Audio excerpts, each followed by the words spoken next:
Hello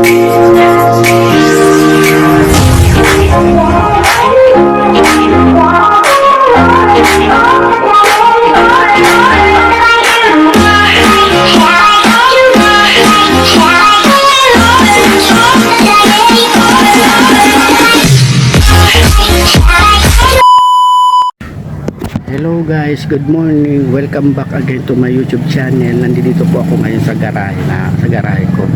Ngayon, naalala nyo yung video ko yung nakaraan, yung mas maganda magpa-change oil sa Shell. Diba nakita ko yung yung sira niya, yung tie rod in. So guys, nakabili na ako ng tie rod in. Ito kabili na ako ngayon, aayusin ko ngayon. Samahan nyo ko guys. Nakita ko na kasi sa Shell yung sira niya. Ayusin natin.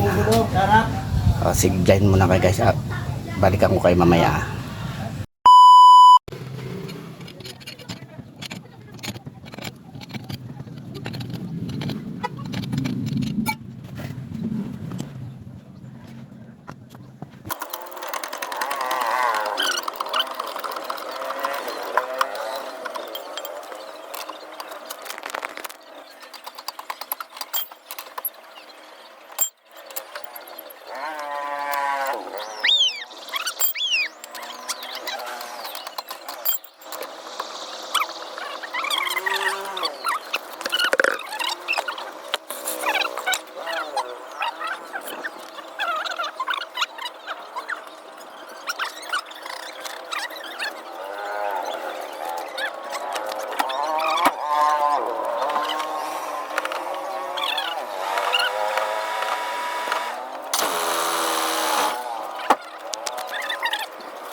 Oh, ganito. Ikaw na mag-ano, bibidyohan ko.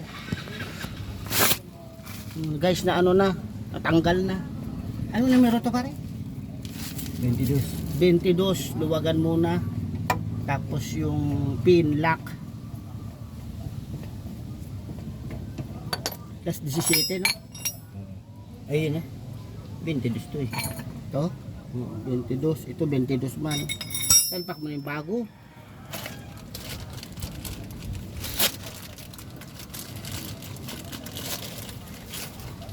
Yung thread guys, nilagari para yung alignment is hindi mawala.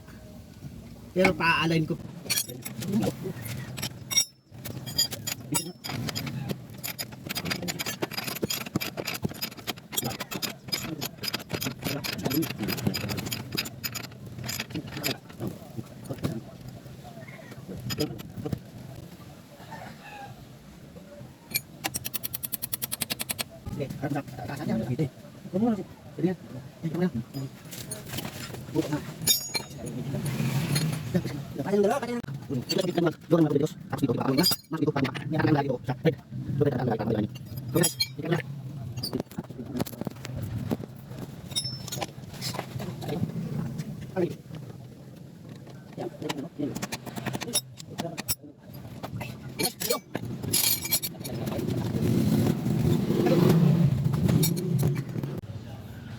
Guys, ito yung kailangan, no.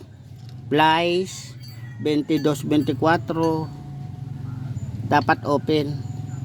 Binay script, tapos maso. Pupukpukin doon sa base yung housing ng tie rod. Ayan na po. Tie rod in. Oo. Okay na guys, kakabit ko na yung gulong. Yan lang kayo ah. Nalagay na tayo ng gulong.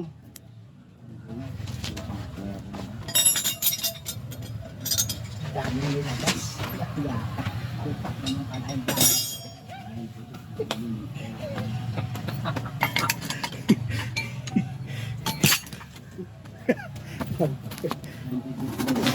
Naka-record pa rin.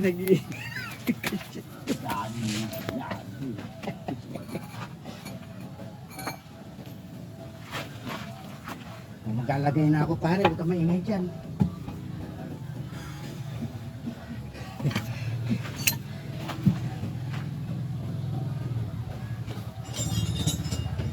Tawagin niyo yung magkakatain mo muna.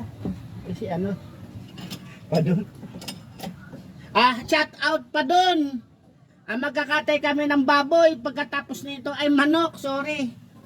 Kakatay kay manok, native.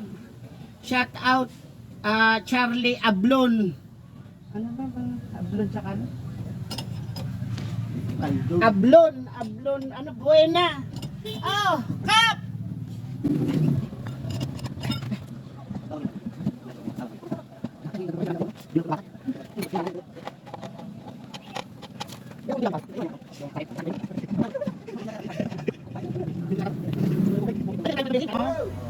Oh, hi ka naman sa vlog ko, Kap. Ayan ang kapitan namin, oh. Ako. Hi.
Okay na siya. Pagdating kong naga is nakakamber ko pa rin siya alignment, kasi kahit papano nagalaw yung alignment niya para yung kain ng gulong is maintain, hindi masyadong makain sa gulong sa kalabas at loob. Pagdating ko sa naga camber ko pa rin yan mga guys. At least na less na yung maintenance, at least inayos ko na yung tie rod. Ngayon pagdating sa naga camber na lang, at least na less na yung maintenance natin guys. Sana makatulong yung video na to. Salamat nga pala kay paring Arnold, tinulungan niya ako sa pagtanggal ng tie rod in. Guys, sana kaya ginawa ko tong video na to para makatulong sa mga kapwa ko driver UB pag nasiraan ng alanganin. Minsan kasi may time na natatanggal yun, delikado yun eh, tinatalian lang ng alambre. So may idea na kayo kung paano tanggalin, napakadali lang eh.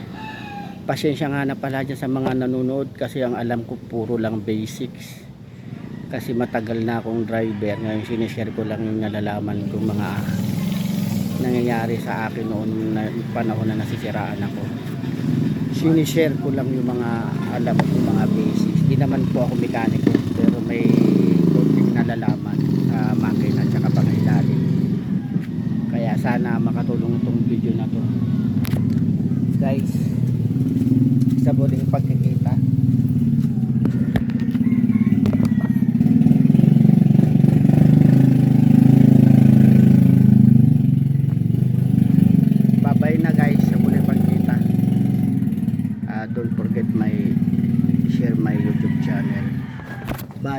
Pare, babay na.